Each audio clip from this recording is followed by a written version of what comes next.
qué en Chile o en Latinoamérica, Hispanoamérica, no se ha dado esto del parlamentarismo y es tan fuerte la figura mesiánica del presidente de la República. Más o menos en la tónica que hemos conversado, y aprovechar de contarte, Juan, que el doctor Gustavo tuvo la amabilidad de ver el video de la ponencia que hicimos en tu universidad, la Universidad de Guadalajara. Así que aprovecho estaríamos, Juan, tú da el inicio nomás. Va, tú me dices cuándo ya. Sí, sí, ahora. Bueno, ¿qué tal? Muy buenos días, muy buenas tardes, buenas noches. Bienvenidos nuevamente a Matices. El día de hoy estamos de plácemes porque nos acompaña un excelente, pues, ¿cómo puedo decir? Un doctor, un académico, un catedrático, un impulsor. Catedrático no hace falta que Bueno, ok, un provocador de ideas, vamos a decirlo así. Mira, Ustedes ya yo formalmente soy un pensionista. Ah, bueno. Estoy retirado ya. Un jubilado. Ustedes ya lo oyen en esta bonita época del jubileo. Pero vamos a cumplir la ritualidad de Matices, Juan. Vamos a presentarlo como es debido. Claro, vamos a presentar a don Gustavo Bueno, que el día de hoy vamos a hablar de un tema muy interesante. Sí, vamos a hablar un poquito de la Constitución en Chile, vamos a hablar un poquito de por qué no se ha podido implementar el régimen parlamentario. Llevaremos las barcas también un poco por qué las figuras presidencialistas en Latinoamérica son tan fuertes, ¿sí? Y sin duda alguna también llegaremos a esta dinámica, ¿no? Como ver esta ideología, cómo se ha corrompido, sobre todo en Latinoamérica, ¿no? A partir de esta imposición de ideas en el constitucionalismo y en el ejercicio del poder. Entonces, mi querido René, por favor, hazle los honores a don Gustavo Bueno, que ya nos dijo muy amablemente que él está en el jubileo de su vida, ahí disfrutando de las mieles de las pensiones. Del estado de bienestar, como lo vimos en algún video, y también aprovechar de señalar que don Gustavo tiene una presentación muy buena. Dije puras chorradas, pero esas chorradas son nutritivas, por lo menos para mí, que es del tema de la ideología en las constituciones. Don Gustavo Bueno Sánchez es profesor español de filosofía, nacido en Salamanca en 1955. Durante 40 años ejerció en la Universidad de Oviedo, institución de la que se retiró al terminar el curso en 2018-2019, y desde su constitución en 1997 preside el patronato de la Fundación Gustavo Bueno. Yo creo que no es necesario decir más en el caso de don Gustavo, al cual doy personalmente las gracias en nombre mío, de Juan y del programa Matices. Debo señalar que la publicación que hicimos ayer es una de las que ha tenido más visitas en este reciente canal, y que nos hable un poco de qué le parece esto de conversar en matices, ¿cierto? Entendiendo que no todo es blanco y negro, y que esa savia filosófica que tiene don Gustavo la va a entregar ahora. Así es que los micrófonos son suyos, don Gustavo. Bueno, pues vamos a ver. En primer lugar, agradeceros mucho el haberme invitado a esta conversación de esta iniciativa Matices que está en marcha entre un chileno y un mexicano. Bueno, bien. Entonces, en principio, a mí, y por lo que me habéis dicho, yo creo que lo que tiene el mayor interés es analizar el momento que está Chile viviendo actualmente en el terreno constitucional, pues en pleno proceso de estar esperando a que dentro de poco más de un mes se produzcan las elecciones para los que van a formar la Asamblea Constituyente, que partiendo de cero, se dice, con la hoja en blanco, se va a escribir una nueva constitución escrita para Chile. Entonces, esto es un proceso peculiar, sobre todo en las circunstancias en las que se ha producido, y yo creo que tiene el mayor interés porque se aparta seguramente un poco de otros procesos de revisión, de revisiones constitucionales que se han hecho en estos años pasados, pues, qué sé yo, pues en Venezuela o en Bolivia o en en Ecuador, etc. Aunque también aquí la ideología del asunto pues, requiere análisis particulares, porque todo, bueno, no tiene por qué saberlo todo el mundo. Quiero decir que en Chile lo sabe todo el mundo y probablemente en el entorno de los que ven el programa también, pero sí que es probable que todo el mundo recuerde cómo se produjo una gran agitación social en Chile en el mes de octubre del año 19, que prácticamente enlazó con la pandemia, toda aquella agitación.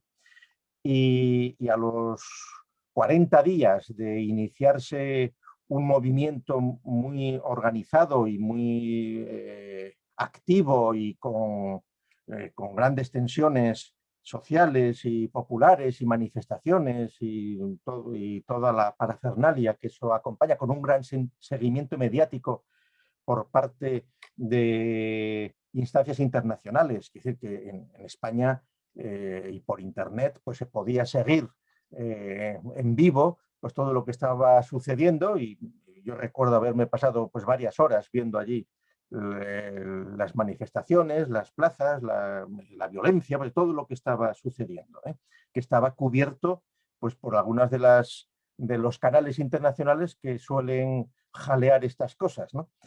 Y entonces lo que sucedió fue el acuerdo, el día 15 de noviembre del 19, el llamado Acuerdo por la Paz Social y la Nueva Constitución. Claro, aquel documento, en principio ya cuando ves lo de la paz social ya es un poco chocante, porque en realidad parece que paz habría que restringirlo a una situación de guerra, y aquello no era una guerra civil, es decir, lo que estaba sucediendo en Chile. Y entonces, quiere decir que hablar de paz social era seguramente poner demasiada carne en el asador, ¿no?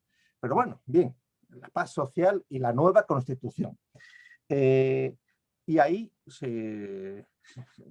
aquel fue un acuerdo que tuvieron un montón de horas los parlamentarios para llegar a ese acuerdo, y ahí se decidió pues, que se iba a renovar la Constitución. Por lo que ya habéis hablado en este programa, y por lo que yo he escuchado pues, a René en otras declaraciones y en otros momentos, sí que parece que hay un consenso en que, claro, la Constitución vigente actualmente en Chile es la del año 80, que se aprobó en época de Pinochet, pero en realidad enmendada más de 30 veces, ¿no? Con lo cual, lo que sucede con la Constitución del 80 es casi más una cuestión estética o un pecado de orígenes, que se dice, que se suele decir, que el hecho de que sea una constitución disfuncional o que perjudique al propio equilibrio de la nación política chilena. Con lo cual, lo que hay que preguntar aquí es si de verdad hay una hoja en blanco o si en realidad quienes empezaron en 2015, es decir, estando todavía Bachelet por segunda vez en el poder, creo que fue en octubre, y que se empezó un proceso que luego fue en el 16, cuando se quisieron poner en marcha unos cabildos que no funcionaron ni interna ni externamente, digamos, ¿no? Es decir, que hubo poca participación de unos y de otros. Claro, pero porque había elecciones en el 17, es decir, seguramente el asunto de la reforma constitucional fue utilizado como arma arrojadiza por el entorno de Bachelet, que determinó que Piñera, que fue quien acabó ganando las elecciones del 17, se mostró contrario en aquel momento a cualquier reforma constitucional, ¿no? El asunto de lo que sucede 2 años después, en 2019, pues es y cómo, por lo que parece una cuestión menor, que es pues subir las tarifas del metro, cosas así, se produce un desencadenamiento una ruptura del equilibrio público, ¿no? Primero en Santiago y luego en toda la República. Entonces, ahí, y se llega, después de 40 días, a este pacto de hacer el cambio de la Constitución. Que también se ha dicho, hombre, Piñera, que no quería cambiar, pues aceptó, todo este asunto. Ahí hubo ya una consulta que hubo que retrasar por culpa de la pandemia, que tenía que haber sido en abril del 20, pero bueno, se retrasó a octubre, ¿no? O noviembre, ¿cuándo fue? Noviembre. Noviembre, hace unos meses, hace 3 meses. Y entonces en esa consulta hubo una mayoría importante de decisiones de que efectivamente había que hacer una nueva constitución y además que no era el procedimiento mixto de reescritura porque obviamente hay un gran descontento con la clase política, etcétera, etcétera, etcétera. Entonces se quería partir de cero. Y entonces ya ha terminado el periodo de presentarse candidatos para formar parte de la Asamblea Constituyente y entonces el 11 de abril me parece que es, ¿no? ¿Cuándo son las elecciones? El 11 de abril. Ahora sí. Ahora van a ser ya las elecciones Va el número 11 marcando la pauta. El 11. Bueno, es que el 11 en Chile ya desde el 11S ya, ¿eh? Claro. Bueno, nosotros teníamos antes el 11, claro, el 11S, pero el 11S es chileno. El 11S. El chileno sí, no el otro. otro. El 11S de verdad. El 11S claro. Claro, yo me acuerdo perfectamente por cuestiones de edad del 11 de septiembre, cuando yo estaba estudiando en la universidad, ¿no? Y entonces allí se recriminaba que no había sido armado el pueblo y que por eso había pasado lo que había pasado y aquellas cosas bueno, pero eso es otra historia. Bien, entonces, el día 11 de abril, el pueblo elegirá a 155 representantes que van a conformar la Asamblea Constituyente. Que le pusieron nombre de Convención Constitucional. La convención con su hoja en blanco. Claro, aquí ya yo creo que hay que empezar a dudar de toda esa posibilidad. Primero, de cosas que además yo os estoy diciendo cosas ya hasta ahora que todo el mundo sabe, que sepa, es lo mínimo de este asunto, pero a mí sí que me ha sorprendido. Yo he ido repasando cronológicamente todas las cosas. Y entonces, claro, lo que me sorprendió, una de las cosas que me sorprendió fue la poca presencia de independientes entre los candidatos y el peso mayor de los partidos políticos en este proceso.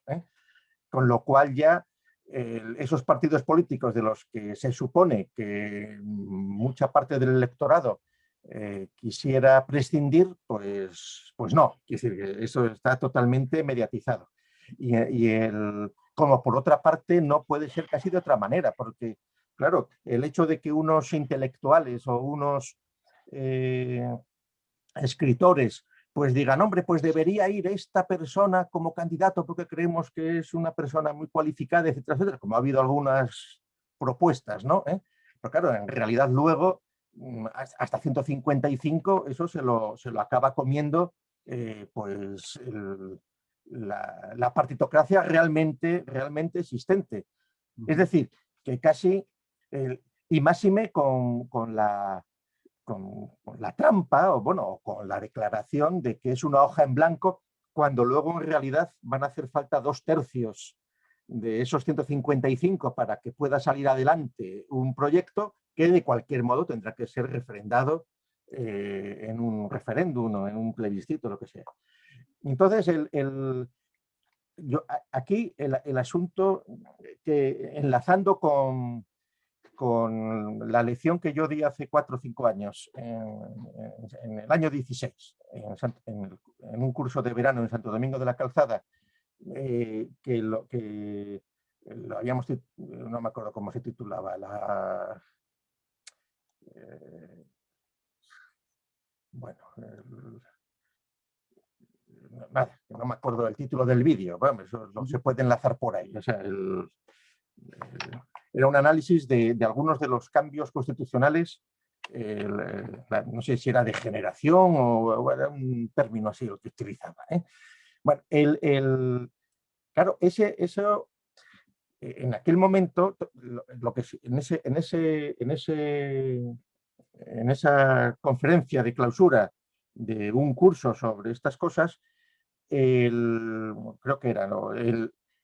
Lo que sorprendía era cómo habían sido profesores de Derecho Constitucional españoles, Sí, sí. fundamentalmente quienes habían auspiciado todos esos cambios, ¿no? Y además Claro, con que era unas líneas un team ideológicas español, muy... disculpe profesor, un team español en Venezuela, en Bolivia y después Sí, sí, también sí, sí. En Perú. Claro, pero por ejemplo... Con toda la rabia que hay hoy día con esto del revisionismo en contra de España, era como un poco Bueno, no, contradictorio. y además, siendo entonces gobiernos del PP, financiando instituciones públicas españolas, como la Agencia de Cooperación, etcétera, etcétera, a estos profesores que estaban en una institución que luego fue el germen y el núcleo de Podemos en España, ¿no?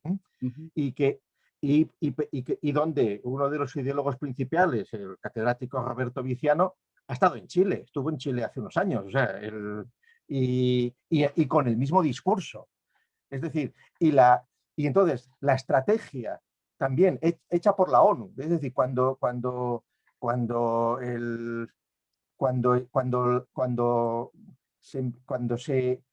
la ONU promueve en Chile un grupo interagencial sobre cambio constitucional, para Chile. La PNUD financia, se está preparando todo e incluso está hasta preparado cómo hay que crear un clima favorable a un cambio constitucional. Casi están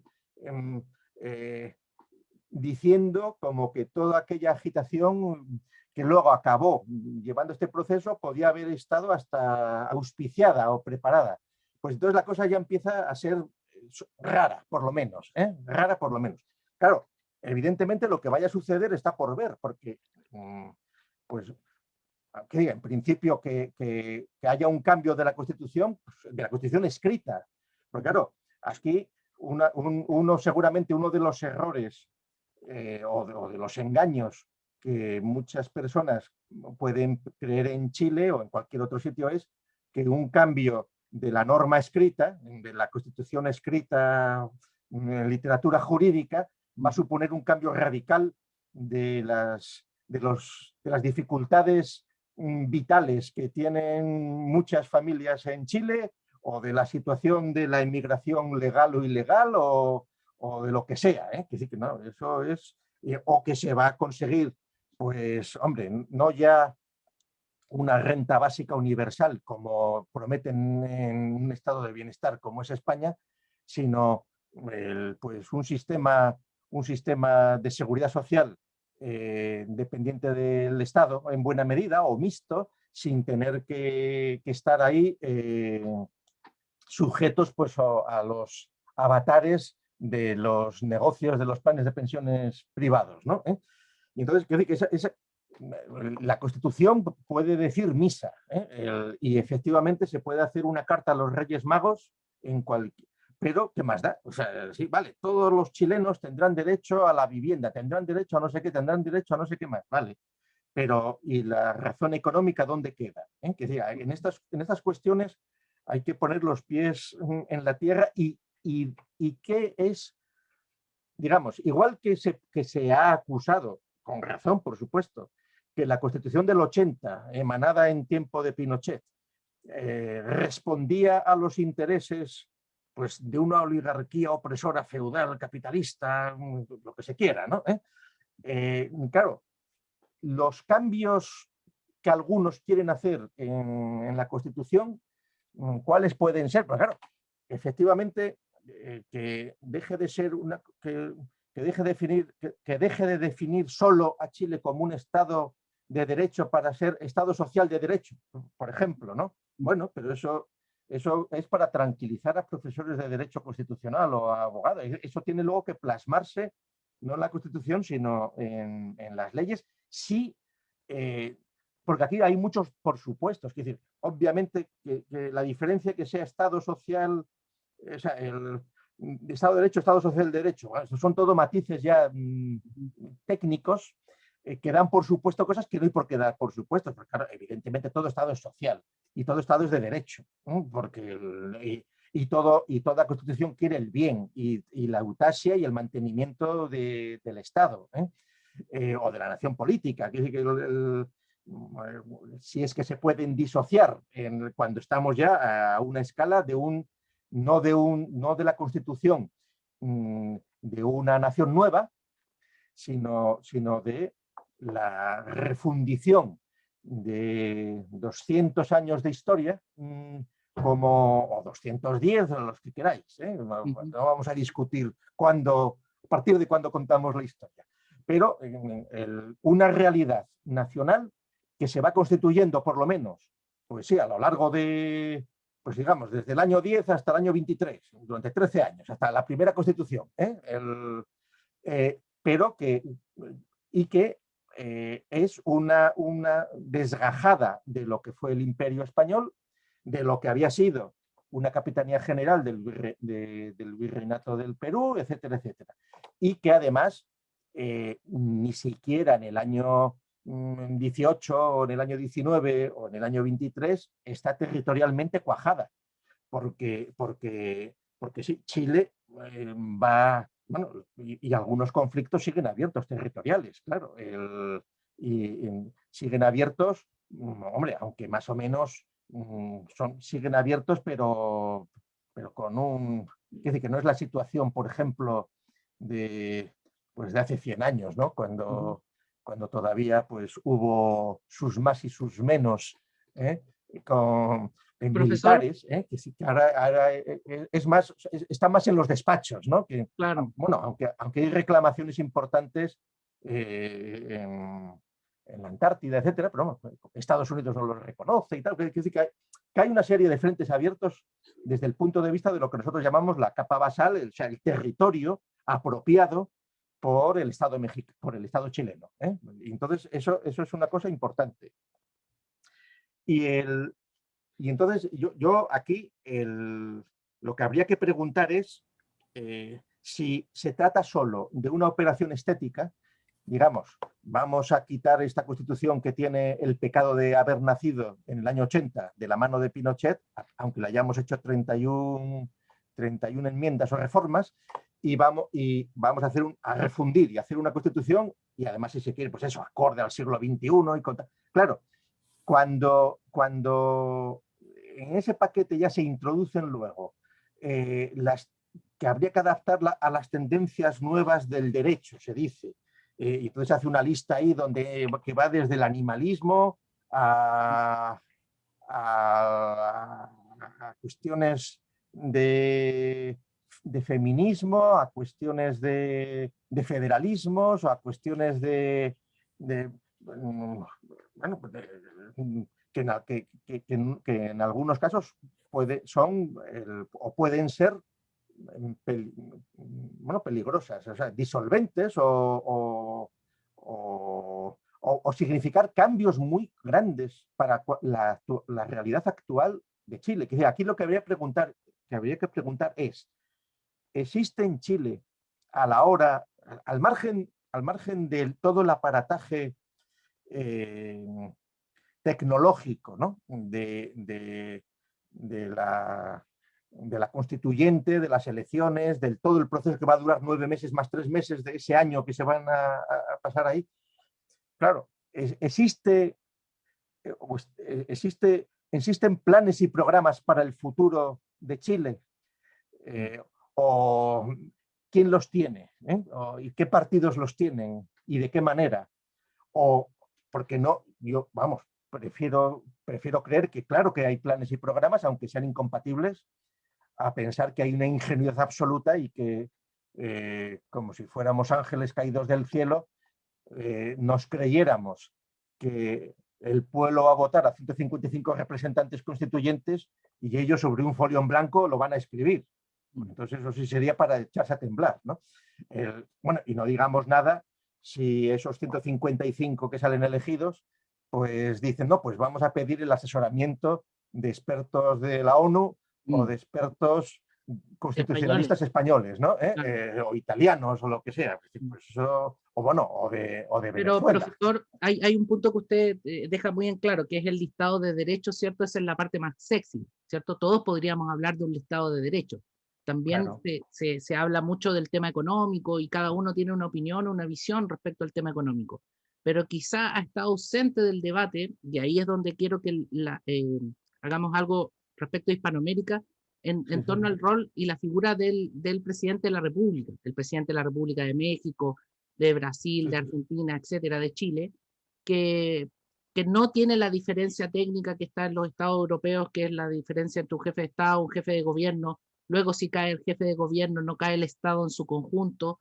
¿Cuál es su visión respecto de Bueno, tener vamos a el día ver, de mañana un es que Estado en forma?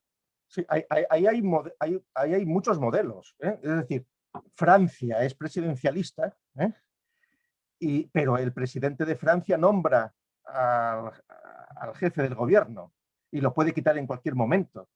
Es decir, ahí la diferencia con el presidencialismo de Chile. Disculpe, profesor, solo un Sí. dato. Aquí la mayoría de los partidos ya está decantado por un semipresidencialismo a la francesa. No saben por qué, no lo han estudiado, Sí, no, bueno, ni sí, siquiera pero, se plantean el no, régimen parlamentario. sí, pero yo ahí matizaría una cosa también, y es que el presidente de México, o la presidenta Bachelet, o el presidente Piñera, los últimos que han estado ahora, por la Constitución, tampoco ellos pueden emitir, salvo en algunos aspectos que en casi todas las constituciones están reservados al jefe del Estado, tampoco tienen capacidad para crear leyes que no vayan suscritas por el ministro correspondiente. Es decir, que ahí la capacidad individual no es comparable a la que tiene el presidente de los Estados Unidos, donde puede emitir órdenes ejecutivas a diestro y siniestro, aunque luego se las impugnen o lo que sea. Es decir, que yo creo que el problema no es tanto.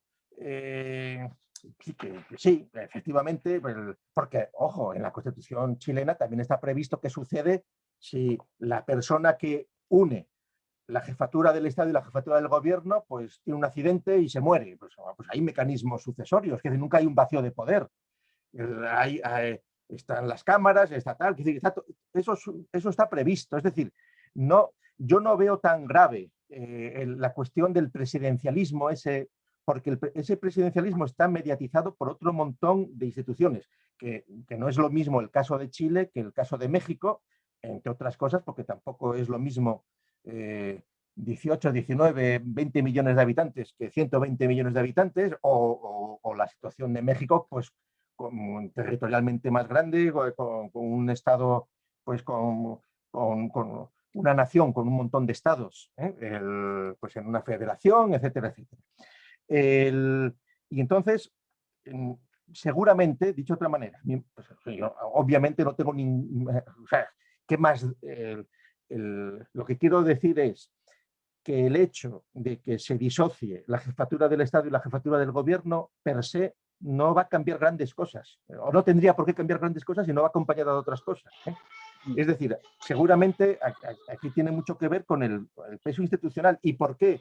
Pues porque no se están, porque la realidad de los poderes es mucho más compleja de lo que parece. Es decir, aquí nosotros, o sea, siguiendo lo que Bueno, Gustavo Bueno padre, dejó escrito en su primer ensayo sobre las categorías de las ciencias políticas. Claro, desde el materialismo filosófico nosotros entendemos que los tres poderes tradicionales, pues el ejecutivo, el legislativo y el judicial, pues claro, esos están en una de las capas, de la estructura de la sociedad política, pero hay otros poderes, hay el poder gestor, el poder distribuidor, que hay otra, el poder federativo, hay otra serie de poderes, que ahora no vamos a entrar en ello, pero que ¿qué sucede? Que si no se tiene una visión más conspectiva de la complejidad de una sociedad política consolidada como es Chile, seguramente estamos al albur de los intereses nada halagüeños para Chile que puedan tener otras potencias extranjeras que pueden estar queriendo influir en su constitución por encima de lo que se supone que es la soberanía chilena. Entonces, desde esa perspectiva, haciendo un paralelo de lo que había hablado usted, doctor, en otras ponencias, ¿quiénes serían, de alguna manera, haciendo como el avatar? O sea, solamente es una metáfora analógica. Los Jeremías Bentham y el generalísimo Miranda, si hacemos un paralelo, claro, no, lo que ocurrió a no, fines vamos a ver. Claro, del 19. Vamos a ver, Si nos puede hablar un poco de eso de Bentham sí, y de Miranda. sí, porque esto es importante porque son cosas que nosotros las tenemos ya muy sabidas y analizadas, pero que no tienen por qué saberse. Es decir, claro, es que la idea de este canal es hacer un poco de esa. No, de pues ese por eso, conocimiento por que eso. tienen ustedes para Entonces, que vamos a sea ver, largo aliento. el equilibrio del Imperio Español en América sufre una primera agitación con la Revolución Francesa. Y cuando se produce la Revolución Francesa, en México, en los virreinatos, todos se preocupan de lo que pueda estar, de que el germen revolucionario francés fundamental, y quienes más se preocupan es el clero, por supuesto, porque claro, porque están escuchando lo que o les llegan las noticias no solo de que al rey le han cercenado la cabeza con la guillotina, sino de las matanzas de clérigos que se están produciendo durante el terror con las famosas deportaciones verticales en el río Loira. Es decir, como buena parte de clérigos sobraban desde el punto de vista revolucionario porque eran contrarrevolucionarios. Eso es muy importante que lo ratifique, doctor, porque aquí se hace como una apología nos quedamos con el cuadro de Leclerc, o no me acuerdo cómo se dice, claro, de la mujer, ¿cierto? De la Revolución Francesa, como que fuera el paraíso terrenal. La sustitución de la Virgen María por Mariana. Claro, exacto. Claro, sí, pero bueno, pero eso es el relato llenos de la Revolución. Llenos de bondad, la cara de risa, tomados de la mano. No, claro, bueno, el terror, vamos a ver, en el proceso revolucionario francés, que ojo, que tiene la mayor importancia porque lo que supone es la ruptura del antiguo régimen. Ruptura del antiguo régimen que diríamos todavía no se ha producido en Inglaterra y de una manera mucho menor en Estados Unidos. Es decir, en Inglaterra todavía la reina inglesa sigue siendo la papisa de la iglesia anglicana. Como en Francia el rey Sol pues, tenía capacidad para curar allí a sus súbditos, cosa que no pasaba tampoco en España. Es decir, la situación era totalmente distinta porque en España el rey siempre fue primus inter pares por el fenómeno de la Reconquista y que el Estado absoluto era Francia, no era lo que luego en la propaganda Napoleón quiso vender para España para liberarnos del absolutismo, etcétera, etcétera, para liberarnos eso y someternos al yugo del francés. Bueno, pero entonces yo decía que cuando se produce pero ahí hay una analogía porque hay procesos supuestos de liberación que nos van a liberar de algo, como por ejemplo pudiera ser el patriarcado. ¿Habría ahí un nexo? No, vamos a ver, el primer proceso de liberación en todas las constituciones hispanoamericanas es la liberación de España y del imperio. Eso es el primero que se produce en todos los procesos. Y es algo que han pasado 200 años, pero que sigue vivo. Es decir, que todavía, pues, hace unas horas, Maduro acaba de protestar contra la ministra de Asuntos Exteriores socialista española porque se acercó a la frontera colombiana con Venezuela y entonces lo ha considerado una agresión absolutamente a sus cosas, ¿no? Bien,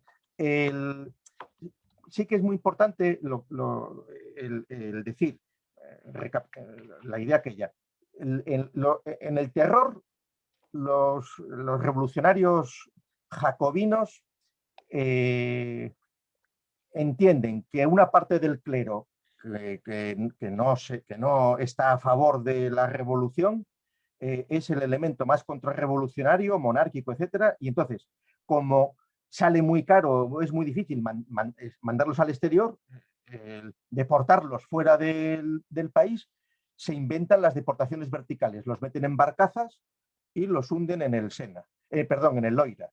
Y así se calcula que nada, en un par de meses murieron como 6.000 clérigos, tanto frailes como monjas, incluso en algunos casos haciendo ya salvajadas propias de coger un fraile y una monja, desnudarlos, atarlos en una cuerda para hacerles un matrimonio previo a que se muriesen. Es decir,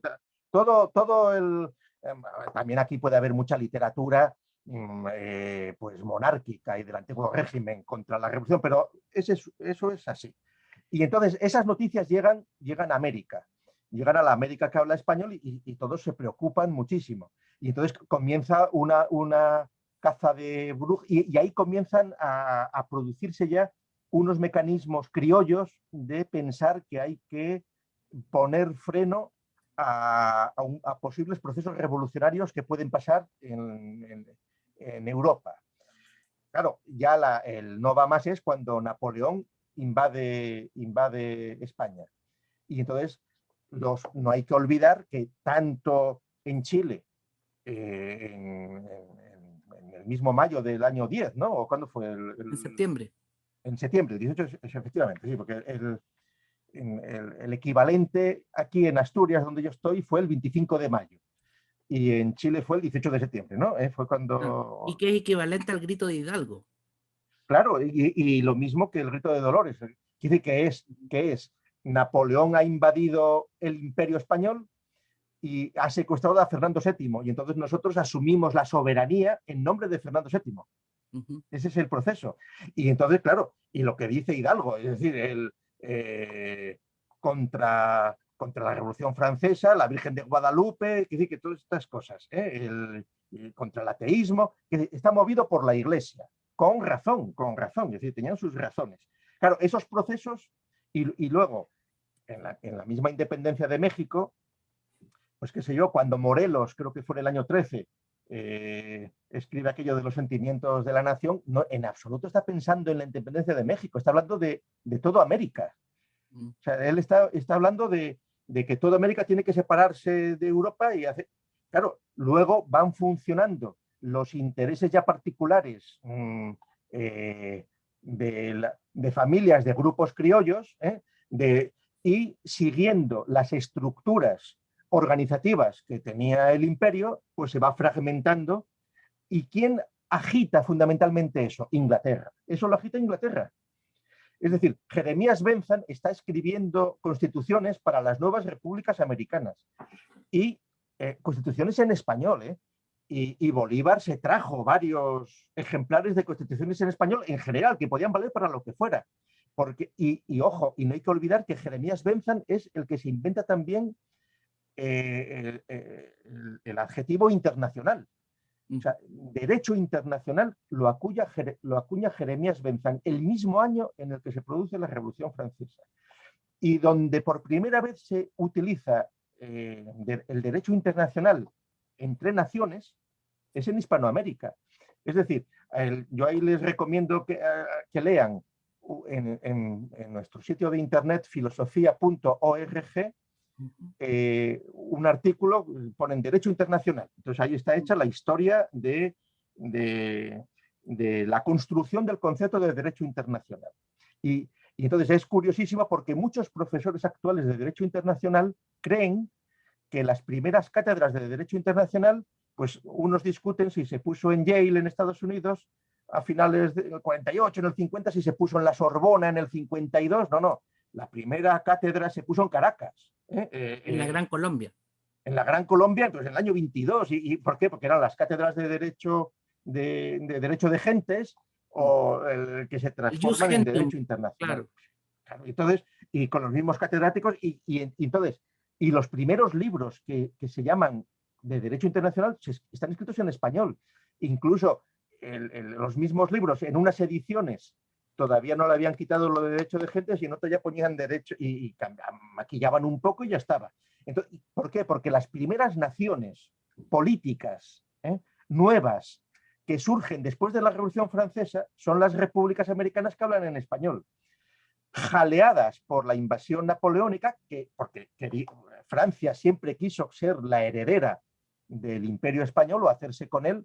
Lo intentaron con México pues un par de veces y la última todavía pues con el emperador Maximiliano, que en paz descanse, claro.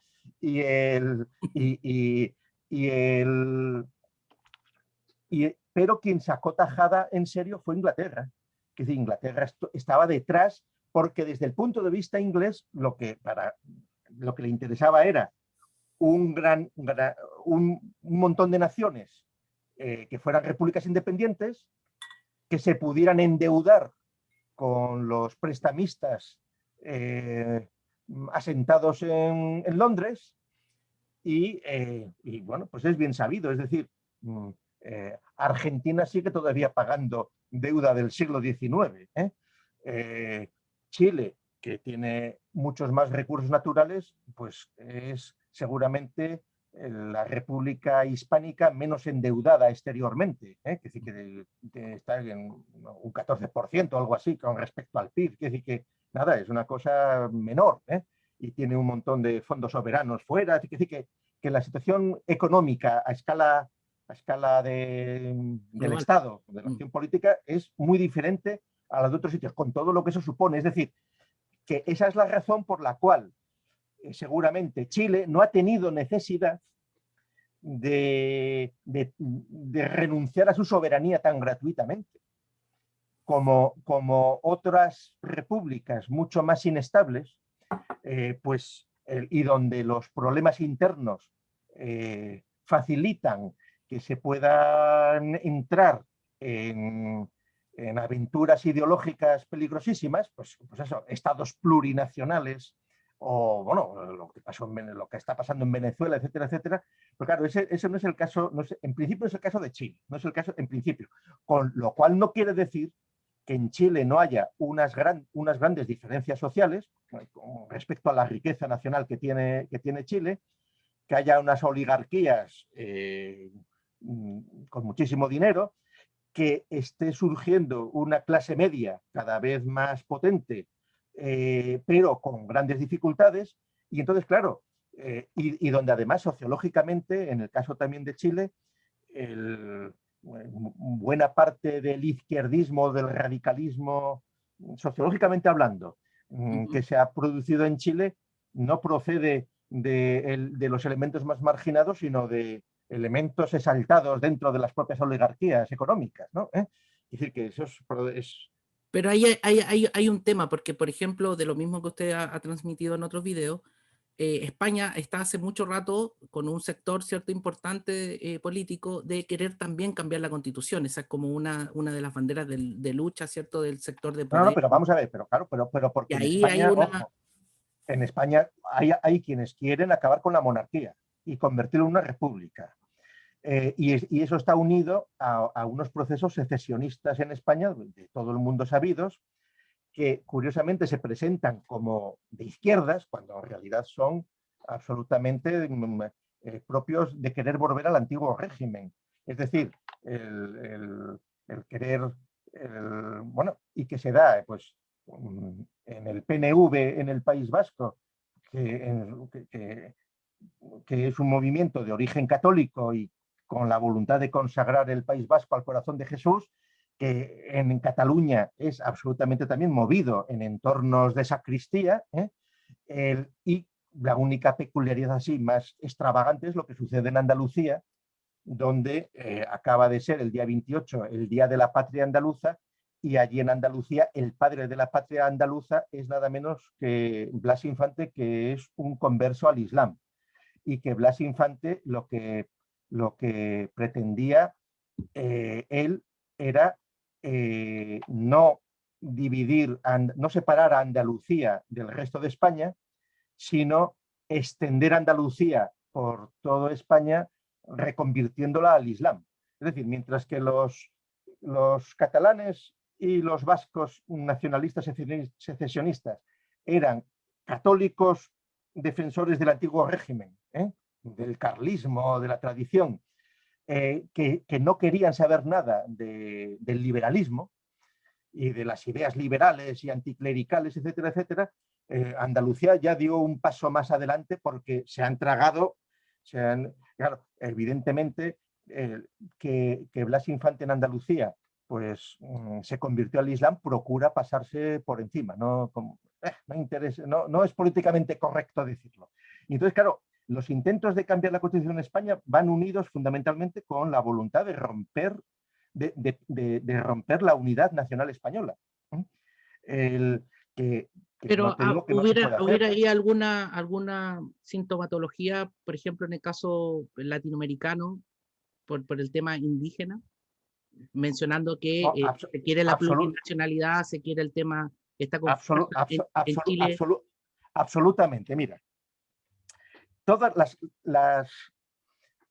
la gran novedad que hacen las constituciones surgen con el nuevo régimen. Es decir, y ahí el modelo es la Revolución Francesa. Es decir, ¿qué supone para el individuo la Revolución Francesa? Bueno, pues que aquellos que se habían acostado súbditos del rey absoluto y en una sociedad organizada en tres clases, o bueno, en tres estados, la nobleza, el clero y el pueblo llano, pues de repente pasan a ser todos ciudadanos de la nación.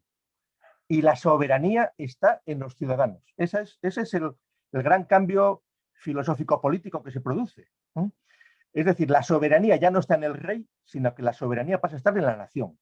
Y en la famosa batalla de Valmy, cuando los soldados franceses van a luchar contra la alianza de monarquías europeas que quieren terminar con la Revolución Francesa, ellos cuando iban a entrar en combate siempre gritaban ¡Viva el rey! Y claro, ¿cómo iban a gritar ya viva el rey si se lo habían cepillado? Entonces ya gritan viva la nación.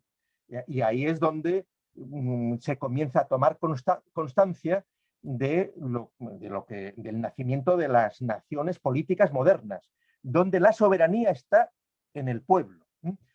En el proceso revolucionario francés, con todos los problemas que hay, ahí inicialmente, por ejemplo, con respecto a las lenguas y con respecto a lo que diríamos los indígenas o los grupos originarios que conformaban Francia, muy rápidamente y fundamentalmente porque se dieron cuenta los jacobinos de que los elementos del clero, cuando trasladaban a sus parroquias y a sus patuás, a las lenguas que no eran el francés, los dictados de la revolución lo traducían a su manera.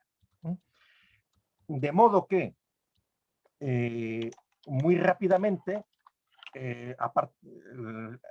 se terminó con esos elementos disolventes y se introduce el francés como lengua oficial. Se procura eliminar a los patuás, a las lenguas locales. ¿Por qué? Porque se supone que todos los ciudadanos de la nación han quedado, en la terminología de Bueno, han quedado olizados, han quedado, son todos iguales.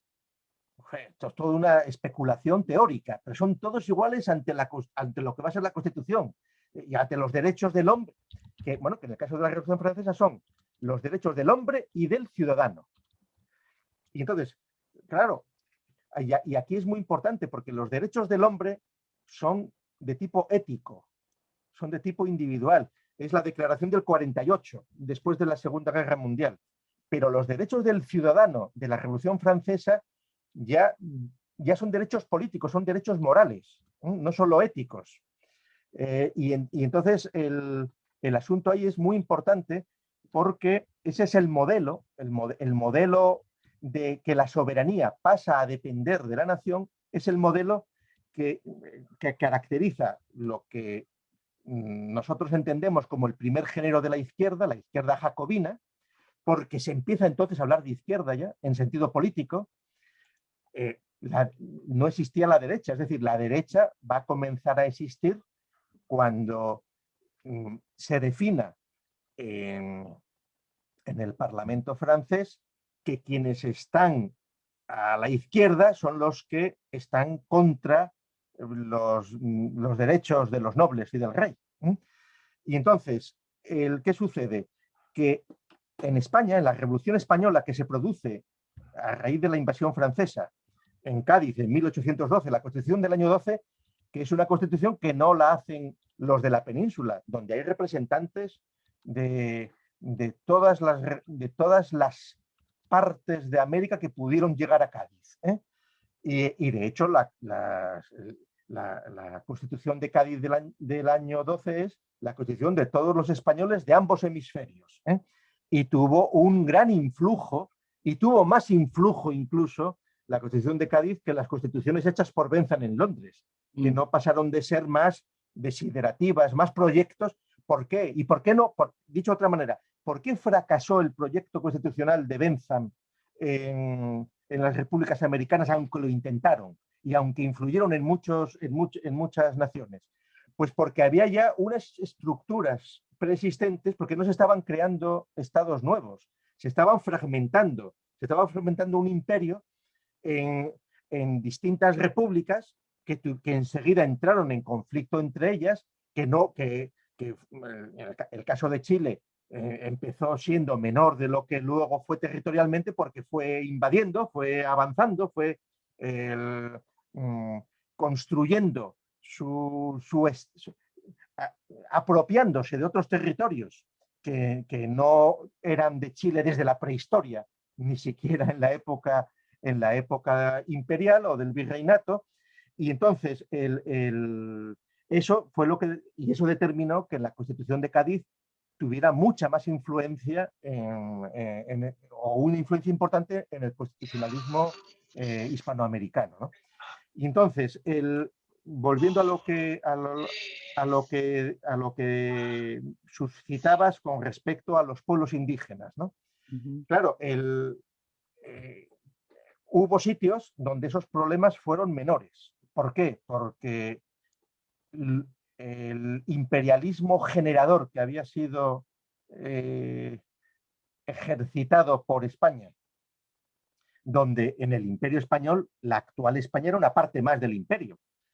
Es decir, la Nueva España, porque el Imperio Español lo que siempre quiso hacer fue el modelo del Imperio Romano, era duplicar, es decir, era crear universidades, imprentas, duplicar estructuras, manteniendo la monarquía hispánica por encima, pero con unas grandes y con unas dialécticas muy importantes que aquí están funcionando todavía.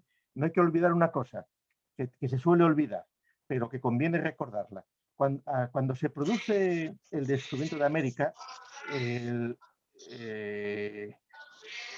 el Estado, digamos, la monarquía, el trono, no tiene capacidad para atender todo aquello que se ha descubierto, todas aquellas tierras no conocidas. Y en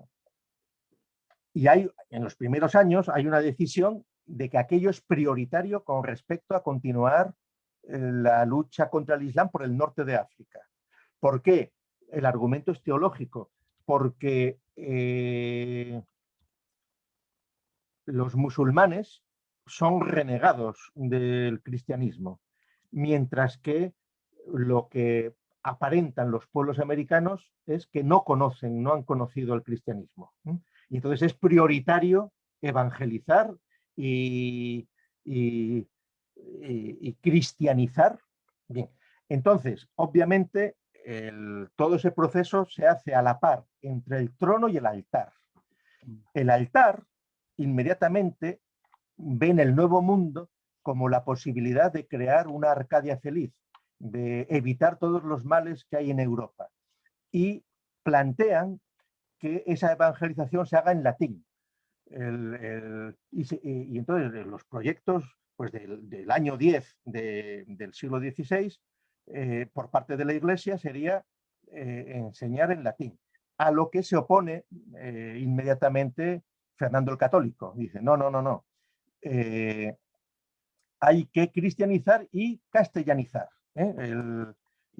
La lengua compañera del imperio. Claro, ¿qué sucede?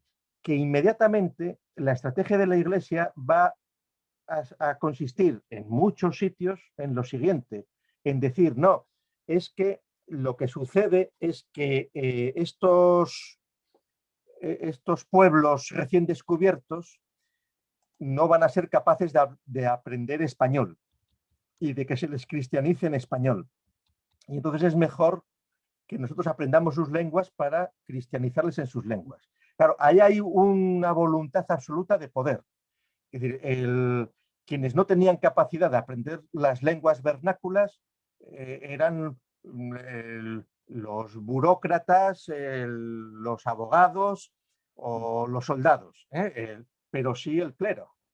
Con lo cual el control de las poblaciones autóctonas estaría en manos del clero, no del Estado, o del altar y no del trono, para decirlo así, por la dialéctica del antiguo régimen entre el trono y el altar, ¿no? Y entonces esa dialéctica se va a producir y de hecho va a haber grandes zonas de América donde el poder de la Iglesia va a ser muy superior. Por ejemplo, en México, pues toda la zona de Chiapas, etcétera, eso ni siquiera con la independencia de México pasó a depender del Estado liberal mexicano. Estaba bajo el control del clero. O pasó en el Paraguay, en las reducciones de los jesuitas, quiere decir que había un montón de zonas y en dialéctica además con los portugueses los portugueses sí que era otro modelo, sí que eran colonias, no era un modelo de duplicar Hispania. Entonces, ¿qué sucede? Que este asunto de intentar exaltar o fomentar la cuestión indígena, para decirlo así, o los pueblos originarios, o como lo quieras llamar, ¿no? O vernáculos o aborígenes, o toda la terminología que queráis. Bueno, pueblos naturales. También pueblos naturales, bueno, como si los otros fueran artificiales, pero bueno. Claro. Pero bueno, sí, no, pero ahí se utiliza todo lo que se quiera. Entonces, eso, efectivamente ahí, en la zona de Argentina, prácticamente no hubo problemas, porque ahí hubo unas cacerías y unas matanzas terribles, donde la historia argentina prefiere pasar así de puntillas. Pero es decir, ¿por qué? Pues pero eso no pasa. Y bueno, y evidentemente la leyenda negra atribuye a España el haber hecho unas matanzas, un genocidio terrible. Bueno, no. Pero es que ahí se produce la contradicción, volviendo al inicio de lo que hablábamos, doctor, esta leyenda negra tan fuerte, hispanofóbica, ¿cierto? Sí. Están derribando las estatuas de Colón, etcétera, etcétera, etcétera, pero en el caso de Venezuela y de Ecuador, de Bolivia, se necesita de juristas, ¿cierto?, de capa para hacer sus constituciones. Entonces ahí, ¿cómo pudiera este obstáculo dialéctico, llamémoslo así? No, pues aquí lo que hay una voluntad absoluta de... Vamos a ver, en este proceso, para hacerlo breve, diríamos, hace 110 años, 120 años, cuando se inventan Panamá por el canal y lo segregan de Colombia, entonces Estados Unidos inventa Panamá a principios del siglo XX, aunque luego los panameños reconstruyan pues toda la historia a su manera, como lo hacen todas las naciones políticas, bueno, pues prácticamente las fronteras desde hace 100 y pico años quedan cerradas y se producen mecanismos además de identificación con las realidades nacionales conformadas, es decir, Chile, Argentina, cuando se separa Uruguay, Paraguay y Argentina, pues al principio todos están con la Virgen de Luján, pero luego no, luego ya Luján se queda para Argentina y los paraguayos inventan una y los uruguayos otra. Entonces, porque también esto es muy curioso, ¿eh? En todos los procesos de las independencias, movidos fundamentalmente por libertadores masones, anticlericales, etcétera, sin embargo se dan cuenta de la conveniencia de recurrir al clero y a las vírgenes, inmediatamente. Claro, en Chile es la Virgen del Carmen. Claro, y entonces se produce un fenómeno, pero que es relativamente reciente. Yo solo lo estudié una vez, tengo que publicarlo, ¿verdad? La asociación, o sea, la nacionalización de las vírgenes en función de las repúblicas americanas. Profesor, ¿y esa nacionalización de las vírgenes en la República Americana, usted cree que sea posible compartirla con nosotros en algún otro momento? Como para, sí, no, eso requeriría un programa especial. No, eso cuando queráis, eso hay que mirar. No, pero eso es muy sencillo, eso es ver las fechas, porque ahí hay una voluntad. Vamos a ver, lo que se ha logrado hacer, lo que el nacionalismo y la fragmentación de las repúblicas americanas, lo que han logrado unos y otros. O sea, yo no quiero echar la culpa ni solo a extranjeros, ¿eh? Mucha responsabilidad es propia de las oligarquías locales, como que se producen en cualquier sitio. Y entonces, pues, en buena medida, pues todas las disputas en Venezuela, los intentos de secesión que ha habido en México, en Venezuela, las pérdidas, el desastre absoluto de la conformación propiamente interna de las repúblicas americanas que hablan español, pero también de paso ayudado por los intereses ingleses, norteamericanos luego, y franceses también, y bueno, y holandeses y lo que sea. Es decir, quedan vestigios todavía por ahí de Antillas holandesas y de territorios extraeuropeos que eran realmente colonias y que siguen siéndolo, o neocolonias o lo que sea. Bueno, entonces, y que en buena medida, pues Chile lo está sufriendo. Es decir, la diferencia entre Haití y Santo Domingo, ¿no? Claro, Haití era el imperialismo depredador francés, que eran colonias. Y se mira el mapa de la isla y la zona de Haití es un desastre y el otro hay árboles, por lo menos, ¿no? Y entonces, claro, ¿qué pueden hacer esos haitianos afrancesados? Pues intentar buscar en el país más rico de América, que es Chile, pues ver cómo se buscan la vida. ¿Qué sucede? Pues que están en unas condiciones penosas en Chile, claro, y que en buena medida esos flujos pues tampoco son ingenuos, seguramente. Es decir, esos flujos no son ingenuos. Es decir, pero claro, de esto no, para poder acusar hay que tener pruebas, y no, porque si no entramos en las conspiranoias. Pero evidentemente ninguna de estas cosas hay ninguna ingenuidad en todos estos flujos y estos procesos, bueno, como son pues todas las oleadas a Estados Unidos, porque eso sí que está acreditado, promovidas por determinadas ONGs, no sé qué más, porque que hay mucha gente que vive de esto, ¿no? Y que hay una tendencia por parte, que yo creo que es una tendencia contradictoria con otros intereses. Por ejemplo, China, por ejemplo, que es el imperio presente y por venir, que entre otras cosas, en el caso de Chile, Chile exporta el doble a China que a Estados Unidos. Es decir, que es o sea, desde el punto de vista chino, a China en principio no le interesa romper las estructuras nacionales existentes. O sea, China no tendría en principio por qué querer romper la soberanía de Chile, porque China prefiere tener acuerdos con las distintas repúblicas.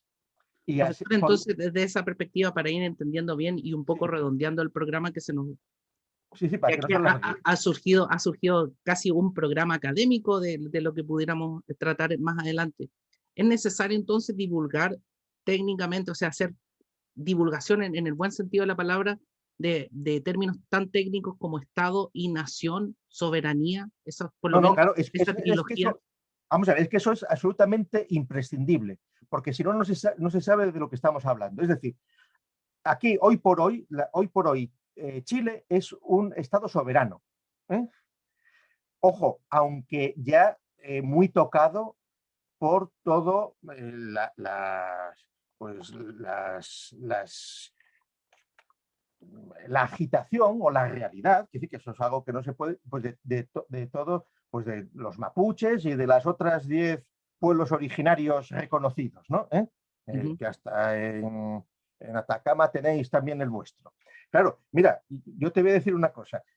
Como ya está la lista hecha de los que van como candidatos y las duplas, las 8 duplas que hay en la región electoral 4 de Atacama para el único representante indígena que va a haber, los otros 4, yo no sé cómo os llamarán, seréis invasores o colonialistas, yo no sé cómo os llamarán desde la óptica del oprimido, ¿no?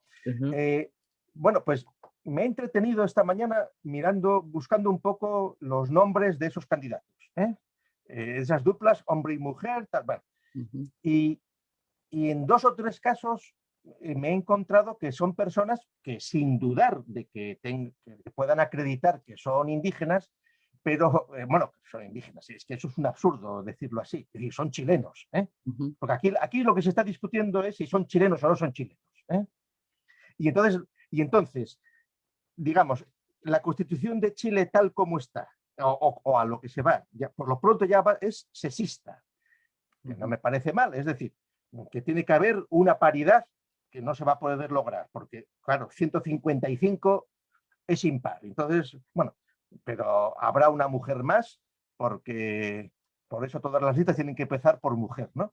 Y está previsto además que cuando los elegidos sean unipersonales, en el caso por ejemplo, de la región vuestra, de Atacama, que solo que sois 5, pero un indígena y 4 colonialistas, pues invasores o sobrevenidos, qué sé yo, Claro. bueno, al tiempo que ya verás. Pues está previsto, como bien sabes, vamos, pero para que el público que no lo tiene por qué saberlo, está previsto que aunque hay un titular y un suplente, si no se produce la paridad en el conjunto, pues en lugar del suplente irá el titular, o el titular o el suplente, según toque, para lograr la paridad. Bien, pues con lo cual, digamos, ya es una elección democrática, pero con los dados cargados también, muy peculiar. Pero bueno, eso es un asunto menor de tipo procedimental para evitar el sexismo.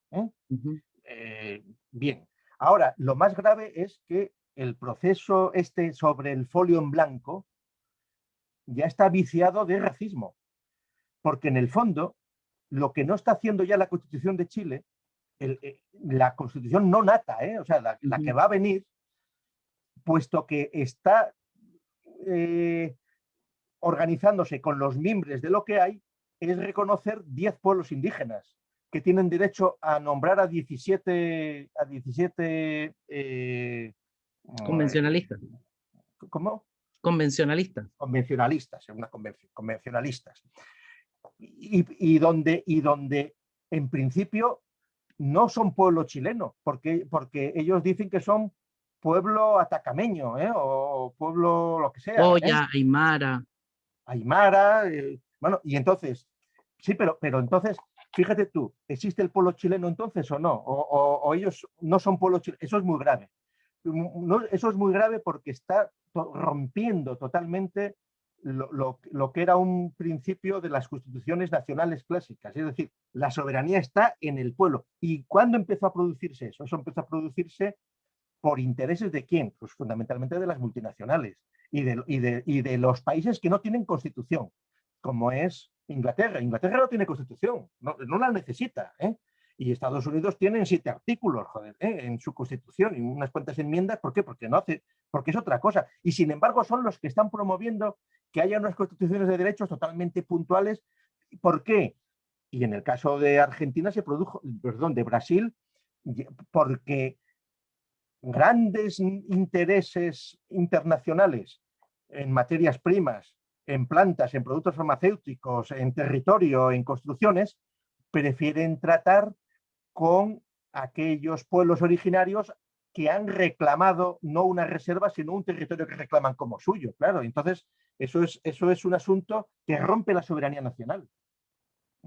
Y eso, en el caso de Chile, diríamos esto de bien incipiente. Dicho de otra manera, la nueva Constitución, que seguramente quienes la han estado, algunos de los que la han estado moviendo, por la vía de los mentores de la Constitución de Venezuela, de la Constitución de Bolivia, o de la de Ecuador, o de la ONU, que lo que pretenden desde posiciones globalistas es mermar la soberanía nacional chilena, porque dirán, es que las naciones ya son conceptos pasados de modas. Bueno, no, vamos a ver. Que ese es el punto, quizás que debiéramos adentrarnos más al concepto de nación, al concepto de Estado. Claro, pero no, pues mira, pues que se pasan como de manual nomás, pues en definitiva todos de alguna manera somos muy ignorantes en eso. No, es que aquí, es que aquí lo difícil es lo siguiente, lo difícil es que el sistema académico está absolutamente penetrado de estas ideologías que se dice globalistas, por decirlo de alguna manera, pero que sí que son aquellas según las cuales ya no hay guerras, porque ya estamos casi en la paz perpetua de Kant, y que los ejércitos sobran, qué tontería. Bueno, eso es algo que con el modelo de Costa Rica, sin ejército.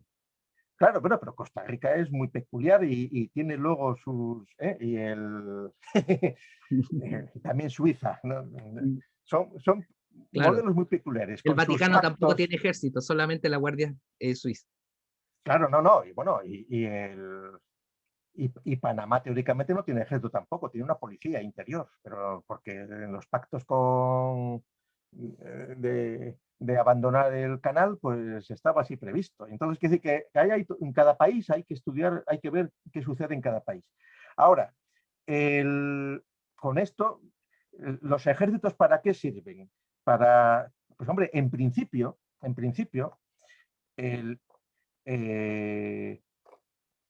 modelo clásico para entendernos es el Estado, o sea, a la duda que tú planteabas y que hablábamos antes, sí, que tú en la conferencia aquella que diste en Guadalajara, en la Universidad de Guadalajara, te preguntabas si la nación había hecho el Estado a la nación, en el caso de Chile, ¿no?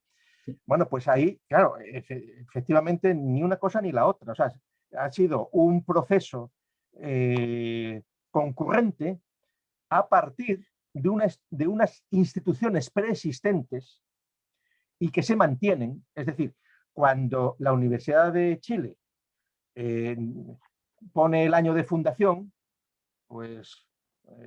era antes la Universidad de San Felipe. Va a Carlos IV, va al siglo XVIII, va al siglo XVI, a lo que sea, cada cual, ¿no? San Felipe sí. Porque cuando se fragmenta el Imperio Español o la monarquía hispánica, o como lo queráis llamar, cuando se fragmenta, hay una estructura eclesiástica católica que cubre todo ese territorio. Hay unas estructuras militares que cubren todo ese territorio, administrativas, en forma de virreinatos, en forma de capitanías, etcétera, etcétera. Bueno, y que van evolucionando con el tiempo. Con lo cual, el Estado ya existe. O sea, el Estado, tal como nosotros lo entendemos, y que es el modo clásico, es la apropiación que una sociedad política hace de un territorio. Claro, pero una nación chilena propiamente tal, eso es lo que a mí me hace no, que fueron claro, los símbolos patrios, etcétera. Sí, pero entonces, la nación chilena que se identifica con el Estado chileno, porque la nación chilena propiamente son los chilenos. Y todo lo que significa, pero que están asentados sobre una capa basal y sobre unas instituciones y unos edificios que eso es todo la capa basal del Estado, de la nación política, de la sociedad política, ¿eh? Y entonces, el principio teórico principal, y por eso es muy importante aquí lo de los no contactados, o los autóctonos, o los indígenas, o los aborígenes, o como lo quieras llamar, porque en el constitucionalismo clásico se supone que son todos chilenos y que todos tienen los mismos derechos y deberes, ¿eh? En ir al ejército, en tener pasaporte. Claro, cuando un mapuche chileno o un mapuche argentino viaja al extranjero, viaja con pasaporte chileno o argentino, ¿no? Claro, porque no tienen su nacionalidad es... ¿Y quién marcó eso? Eso lo marcan las Naciones Unidas. Profesor, O sea, profesor, sí. disculpe que lo interrumpa. Lo que pasa es que como tuvimos este problema de horario, Juan quiere plantear su última pregunta, que venía en Pues relación venga, no, si es que al además está tema de... desaparecido en combate. Sí. Claro, claro, lo que pasa es que tuvimos este problema horario, pero para ir agradeciéndole al doctor Bueno la presencia, ¿no? Pero no te preocupes, si está Iker, aprovechemos de saludar a Iker ahí para que está todo bien, todo tranquilo. Si estas son las cosas que pasan con los teletrabajos y la pandemia. Si no fuera por la pandemia no tendríamos el programa. Perdón, se cruzó aquí mi hijo brevemente. No, hombre, normal. Digo, les comento, doctor, la verdad es que muy interesante la ponencia, lo que nos platica. La realidad de las cosas es que coincido con mucho de lo que se ha dicho aquí. Sin duda alguna, el constitucionalismo español se ve permeado prácticamente en todas las constituciones latinoamericanas. Esa es una realidad inminente. Lo que podemos identificar, si bien es cierto, y yo escuchaba algo de lo que usted ha grabado en algunos videos, sí, que este neoconstitucionalismo lleno de derechos y en el cual se ha tratado de establecer lleno de principios, sí, pues como que nos ha generado un constitucionalismo medio raro, ¿no? En el cual, en lugar de ser de manera general, se ha tratado de establecer para ciertos grupos en específicos, ¿no? Se trata de crear, digamos, individualidades dentro de los propios colectivos que debieran de ser, ¿no? Y finalmente parece que en lugar de tener una constitución general, tratamos de regular para grupos en particular, ¿no? Entonces, de ahí es donde nace quizás la inercia más que de pregunta, es como invitarlo, mi querido doctor, a decir, a ver si algún día nos da oportunidad de hablar un poco más de lo que Mira, pudiera ser Juan, el Estado y la nación, ¿no? Juan, si vosotros tenéis interés, por parte nuestra estamos abiertos absolutamente a organizar un curso, un seminario, lo que os dé la gana, o a distintas conversaciones, porque eso es un asunto muy importante. Porque, sí, claro. Porque es que bueno, y en el caso de México es lo mismo, es decir, tú fíjate ahora todas las disputas que estáis teniendo en México con la energía, con la dependencia de Estados Unidos, con el asunto del petróleo, etcétera. Es decir, los recursos naturales de una nación son su capa basal, son su territorio. Y entonces, claro, eso es importante, doctor, de ir viendo estas categorías de la capa basal y otros conceptos que son... No, eso es muy importante porque... del materialismo filosófico del cual usted es el representante, usted es el príncipe hoy día. El caso de Chile con el cobre, que lo estaban explotando empresas norteamericanas hasta que se nacionalizó, ¿no? Claro, y aquello era una situación de depredación absoluta. O sea, era... Profesor, disculpe, sí. sin cortar, Juan, con la pregunta que hizo, se va a despedir. Despídenos, Juan, pero continuamos con el doctor Bueno, sí, para cerrar este tema que estaba muy interesante. No, bueno, pues Juan, yo reitero lo que os he dicho, que por parte nuestra a vuestra disposición. No, perfecto, doctor Gustavo. Pues mire, no queda más que agradecer por mi parte a todos nuestros escuchas. Tuvimos un temita ahí de horario, se nos complicó un poquitito. quiero que se entienda que esta es una grabación intercontinental e intermeridiano. Estamos en el norte de América, en el sur de América y en Europa. Cruzamos el charco. Simplemente y los hubo meridianos. un error en el cambio horario. Nada más. Exacto, exacto. No fuimos Pequeño a la clase detalle. de uso horario. Claro, de esa fallamos. Pequeño detalle. Sí, pues entonces no queda por hoy, por decirlo así de alguna manera, despedirnos de esta transmisión en vivo. Doctor, bueno, la verdad es que es interesantísimo lo que se ha dicho aquí. Ha quedado todo abierto. O sea que claro, hay que ir cerrando cosas. Es un inicio, doctor, Bien. sobre todo lo que decía Juan del Estado-Nación. Vamos a cortar por ahora la transmisión de Perfecto, Facebook. Seguimos con usted, doctor, para ponernos de acuerdo. Muy bien. Perfecto. Hasta luego. Muchísimas Encantado. gracias por escucharnos. Muchas gracias a vosotros.